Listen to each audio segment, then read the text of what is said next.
ఎన్నికల వేళ ప్రత్యర్థుల దాడిలో గాయపడిన వైసీపీ కార్యకర్తలు నేతలకు పార్టీ అధినేత జగన్ భరోసా ఇవ్వనున్నారు. కార్యకర్తల్లో ధైర్యాన్ని నింపి దాడి ఘటన వివరాలు తెలుసుకునేందుకు నిజ నిర్ధారణ కమిటీ ఏర్పాటు చేశారు. 9 మందితో ఏర్పాటైన కమిటీ ఆయా ప్రాంతాల్లో పర్యటించి దాడిలో గాయపడిన వారికి ధైర్యం చెబుతూ నిజాలను వెలికితీయనుంది.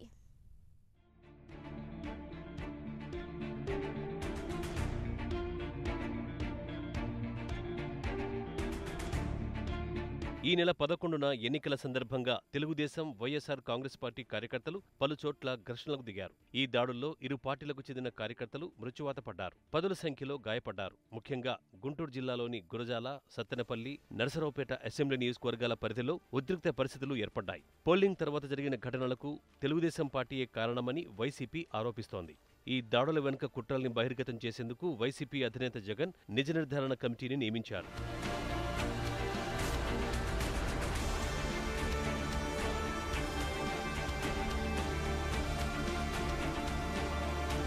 నిజ నిర్ధారణ కమిటీకి మర్రి రాజశేఖర్ నేతృత్వం వహించనుండగా కృష్ణదేవరాయలు, అంబటి రాంబాబు, కాసు మహేష్, గోపిరెడ్డి శ్రీనివాసరెడ్డి, ఎమ్మెల్సీ జంగా కృష్ణమూర్తి, మహమ్మద్ ఇక్బాల్, ముస్తఫా, అంజద్ బాషా, నవాజ్ కమిటీ సభ్యులుగా వ్యవహరించనున్నారు. ఈ కమిటీ గురజాల, సత్తెనపల్లి, నరసరావుపేట నియోజకవర్గాల్లో పర్యటించనుంది. ఆయా గ్రామాల్లో ప్రత్యర్థుల దాడిలో గాయపడ్డ కార్యకర్తల్ని కలుసుకుని వాస్తవాలు తెలుసుకోనుంది. ఈ దాడుల్లో గాయపడిన, నష్టపోయిన వారికి అండగా నిలుస్తామని భరోసా కల్పించనుంది.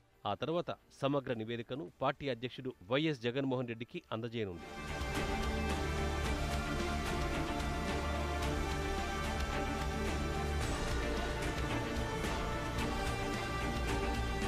ఇప్పటికే ఈవీఎంల స్ట్రాంగ్ రూంలో భద్రతను పర్యవేక్షించేందుకు జిల్లాల వారీగా జాబితా కోరిన వైసీపీ ఇటీవల ఎన్నికల సమయంలో జరిగిన దాడులపై ఆ పార్టీ నిజ నిర్ధారణ కమిటీ వేయటం రాజకీయ వర్గాల్లో చర్చకు తెరలేపింది.